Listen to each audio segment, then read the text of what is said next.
నమస్తే, welcome to hit TV. నేను శ్వేత. ఈరోజు మనతో పాటు నిహారిక పొలిశెట్టి గారు ఉన్నారు. నిహారిక పొలిశెట్టి గారు, నమస్తే నిహారిక గారు. నమస్తే అండి. యాక్చువల్గా ఏంటంటే యాజ్ ఏ సెల్ఫ్ లవ్ కోచ్గా మీరు మాకు ఎన్నో వీడియోస్ ఇంతకుముందు ఇచ్చున్నారు. సో దానిలో భాగంగానే ఇవాళ మిమ్మల్ని కొన్ని క్వశ్చన్స్ అడుగుతాను.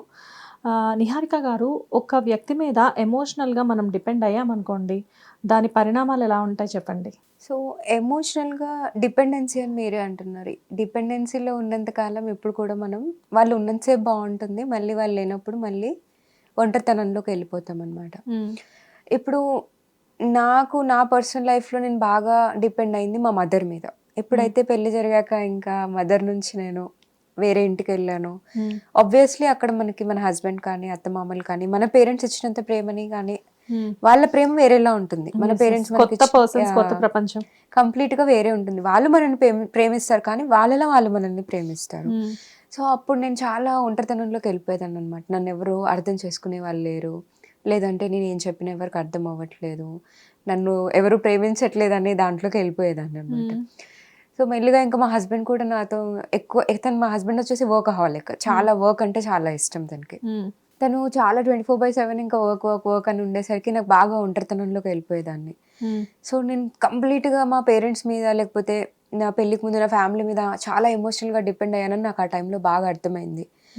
సో ఆ ఒంటరితనంలోకి వెళ్ళిపోవడం వల్ల నాకు బాగా నెగటివ్ థాట్స్ వచ్చేవి, నాకు ఎవరు లేరని ఒక ఫీలింగ్ వచ్చేది, ఇంకా లైఫ్ అంటే ఇంకా ఏం లేదు నాకు అని ఒక రకమైన డిప్రెషన్లోకి వెళ్ళడము, ఇలా చాలా జరిగాయి అన్నమాట. ఎక్కువగా పేరెంట్స్ కంటే కూడా టీనేజర్స్ ఎక్కువగా ఎమోషనల్గా డిపెండ్ అవుతారు అని చెప్పేసి అంటూ ఉంటారు, అది నిజమేనా? సో టీనేజర్స్కి వచ్చేసి వాళ్ళకి ఫుల్ ఇండిపెండెన్స్ వచ్చే టైం అనమాట అది.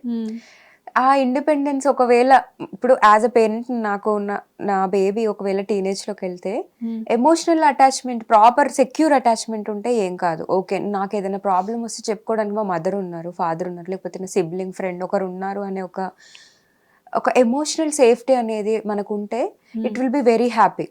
బట్ ప్రతిదానికి మనం ఒకరి మీద ఆధారపడిపోయి వారు మనకి ఇస్తేనే మనం ఇంకా హ్యాపీగా ఉంటాం, వారు ఇవ్వకపోతే ఇంకా మనకి జీవితమే లేదు అనే స్టేజ్లో అంత డిపెండెన్సీతో ఉంటే మటుకి మనం కొంచెం స్ట్రాంగ్ అవ్వాలి మనలో మనం. ఎప్పుడైతే మనం స్ట్రాంగ్ అవుతామో అప్పుడు మనకి లైఫ్ బ్రైట్గా కనపడుతూ ఉంటుంది. ఎప్పుడైతే డిపెండెన్సీలో ఉంటామో చూడండి, బావిలో కప్పకి బావి ఒకటే ప్రపంచం.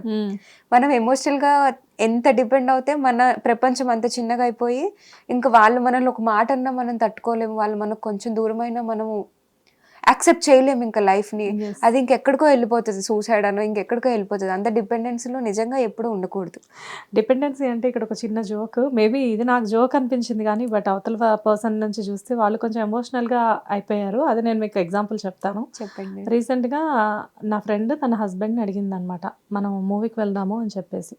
వెళ్దామంటే తనకి టైం లేకనో సంథింగ్ టికెట్స్ దొరకనో, రీసెంట్గా పుష్ప 2 మూవీ రిలీజ్ అయితే దానికి వెళ్దాం అనుకున్నారు. ఫస్ట్ డే టికెట్స్ దొరకలేదు, సెకండ్ డే దొరకలేదు, థర్డ్ డే తన వర్క్లో తను బిజీగా ఉన్నారు, తిన వర్క్లో తిను బిజీగా ఉంది, ఇద్దరు వర్కింగే మర్చిపోయారు.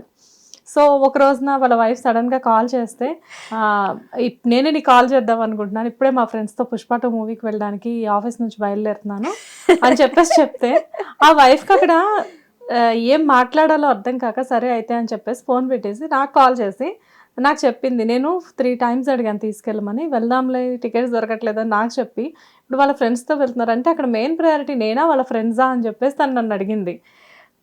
ఇది కొంచెం మనం డిస్కస్ చేసుకోవాలి. యాక్చువల్గా నాకు అక్కడ నవ్వొచ్చింది, పాపం తను ఫీల్ అవుతుందని నేను నవ్వలేదు. ఖచ్చితంగా ఫీల్ అవుతారండి, బికాస్ తను ముందు 2-3 సార్లు అడిగారు పాపం. అవును. సో తనకి కాదనకుండా తనకు ఒక ఛాన్స్ దొరకగానే ఈ అమ్మాయిని పక్కన పెట్టేసి వెళ్ళిపోతే మనకు అక్కడ ఇంపార్టెన్స్ ఇవ్వనట్టు ఖచ్చితంగా అనిపిస్తుంది. ఎందుకంటే యాజ్ ఎ లైఫ్ పార్ట్నర్ మనకి హై ప్రయారిటీ ఉండాలి, మన పార్ట్నర్ మన గురించి ఫస్ట్ ఆలోచించాలి అనేది అది ధర్మం.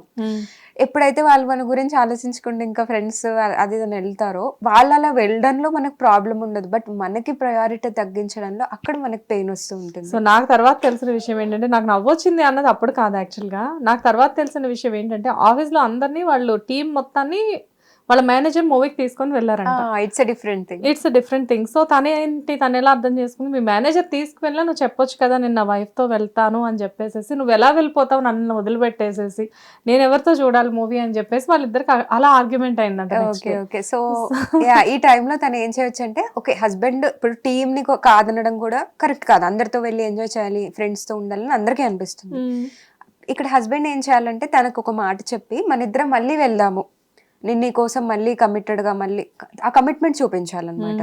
నా వైఫ్ కి కూడా నేను టైం ఇస్తాను, తను అడిగింది, తనని ఇంపార్టెంట్ ఫీల్ చేయడం అనేది ఆ హస్బెండ్ ఆర్ వైఫ్ యొక్క ధర్మం అనమాట. ఎప్పుడైతే అది ఉంటుందో అప్పుడు వైఫ్ కూడా ఓకే నా హస్బెండ్ పాపం వెళ్తున్నాడు, మరి నన్ను కూడా తీసుకెళ్తా అన్నారు కదా, నాకేం ప్రాబ్లం. సో తనకి ఇవ్వాల్సింది తనకి ఇచ్చారు, తన టీం కూడా బ్యాలెన్స్ చేశారనమాట. So ya it was nice. It was nice. So మీ మాటల్లో అయితే ఎమోషనల్గా ఇంకొక పర్సన్ మీద కనెక్ట్ అవ్వడం, ఎమోషనల్గా డిపెండ్ అవ్వడం అనేది నిజంగానే బ్యాడ్ హ్యాబిట్ అనుకోవచ్చు. అస్సలు కాదు. ఎమోషనల్ డిపెండెన్సీ అనేది బ్యాడ్ ఏం కాదు, కానీ సెక్యూర్గా అటాచ్మెంట్ ఉండాలి. వేరే ఎలాంటిగా అటాచ్మెంట్ ఉన్నా కూడా అది ఇంబ్యాలెన్స్ అవుతుంది అనమాట. ఇప్పుడు చూడండి, నాకు సపోజ్ నిజంగానే ఏదో ఫీలింగ్స్ వస్తున్నాయి, ఏదో సాడ్ అనిపిస్తుంది, వెంటనే నేను ఫోన్ చేసి మా మమ్మీకి చెప్పుకుంటే ఐ ఫీల్ హ్యాపీ. కానీ ఇంకా నేను మా మమ్మీకి చెప్పకపోతే ఇంకా నాకు ఒక పర్సన్ లేరు ఇంకా చెప్పుకోవడానికంటే, ఇంకా ఆ టైంలో నేను ఏమవుతున్నాను, నా సెల్ఫ్ టాక్ ఏమొస్తుంది అనేది నేను చూసుకోవాలి.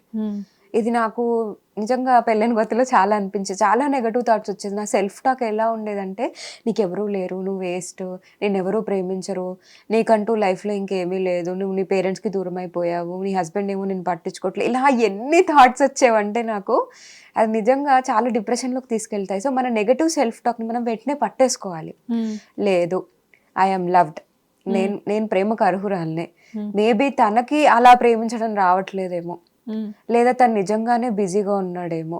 సో మనం ఎప్పుడైతే మన థాట్ వెనకాల ఉన్న ఎమోషన్, ఆ ఫీలింగ్స్ని కొంచెం మార్చాలన్నమాట. ఆ ఫీలింగ్స్ని మార్చినప్పుడు మన యాక్షన్స్ కూడా, మన లైఫ్ కూడా మారుతుంది, మన బిహేవియర్ కూడా మారుతుంది. ఒకప్పుడు నేను ఏం ఆలోచించేదాన్ని, మా హస్బెండ్ టైం స్పెండ్ చేయకపోతే, లేదు తనకు నేనంటే ఇష్టం లేదు, అది ఇది అని. ఇప్పుడు మెచ్యూరిటీ పెరిగాక నేను ఏం ఆలోచిస్తున్నాను, ఓకే తనకంటూ తెలీదు అలా టైం స్పెండ్ చేయాలని, తను అలా పెరగలేదు, తను నా మీద ప్రేమ చూపించే విధానం వేరే 100 థింగ్స్లో ఉన్నాయి, ఇది ఒకటే కాదు. సో నన్ను ప్రేమించట్లేదు అనే వాక్యమే నేను తీసేసాను అనమాట. అది అంటే మేబీ తన లవ్ చేసే స్టైల్ అదే వేరు. సో కొన్ని ఎక్స్పెక్టేషన్స్ మ్యాచ్ అవ్వకుండా ఉండొచ్చు. ఓకే, తన ఆనెస్ట్ గా చాలా మంది మెన్ కి ప్రొవైడ్ చేయడం ఈజ్ లవ్ అండి. Provider, they are providers. Like మా ఫ్యామిలీకి నేను సెక్యూరిటీ ఇస్తున్నానా ఫినాన్షియల్ గా, మెటీరియలిస్టిక్ గా అనేది బాగా చూస్తారు. ఇప్పుడు మనం నెక్స్ట్ జనరేషన్ కి నేర్పించాల్సిన విషయం ఏంటంటే, ఫినాన్షియల్ గా, మెటీరియలిస్టిక్ గానే కాదు, ఎమోషనల్ గా కూడా సెక్యూరిటీ ఆర్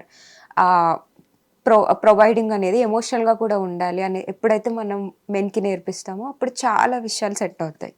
సూపర్. యా.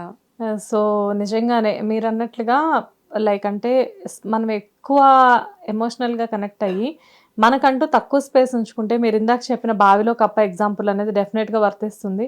అది మాత్రం కరెక్ట్ కాదు. మనల్ని మనం బిజీ చేసుకుంటూ ఎవరి మీద డిపెండ్ అవ్వకుండా మన మీదే మనం డిపెండ్ అయ్యామనుకోండి, మంచి అయినా చెడైనా మనతో మనం డిస్కస్ చేసుకోవచ్చు. ఇప్పుడు చూడండి, నాకు బేబీ ఉన్నాడు, నాకు మూవీస్కి వెళ్ళడము, టైం స్పెండ్ చేయడం అనేది మా హస్బెండ్ బేబీతో అయితే అస్సలు కుదరట్లేదు. నేనేం చేశానంటే మా హస్బెండ్కి నేను ఒక్కదాన్నే వెళ్తాను అని చెప్పాను అనమాట. సో మా హస్బెండ్ కూడా ఓకే అని చెప్పి తనే టికెట్ నా కోసం తీసుకెళ్లారు, డ్రాప్ చేశారు మాల్లో. మాల్ ఈజ్ లైక్ సెక్యూరిటీ కదా. మంచి రిక్లైనర్ సీట్ ఒకటి బుక్ చేసుకుని 3 hours హ్యాపీగా ఎంజాయ్ చేసి మిడిల్లో ఒక పాప్కార్న్ అది తినుకుంటూ ఒక 3 hours మళ్ళీ ఇంటికి వెళ్ళిపోయాను. Super super. సో మనకేం కావాలో మనం కూడా ఫీల్ చేసుకుంటూ ఉండాలి, ఆపోజిట్ పర్సన్ ఇస్తున్నప్పుడు కూడా ఇంకా హ్యాపీగా ఫీల్ అవ్వచ్చు. సూపర్ నిహారిక గారు, super. Thank you so much. Thank you. Hit TV app ని డౌన్లోడ్ చేసుకోండి. ఇందులో short news, live news, entertainment movies అన్ని అవైలబుల్ గా ఉన్నాయి. Please download Hit TV app. Hit TV app. Hit TV యాప్ని ఫ్రీగా డౌన్లోడ్ చేసుకోండి.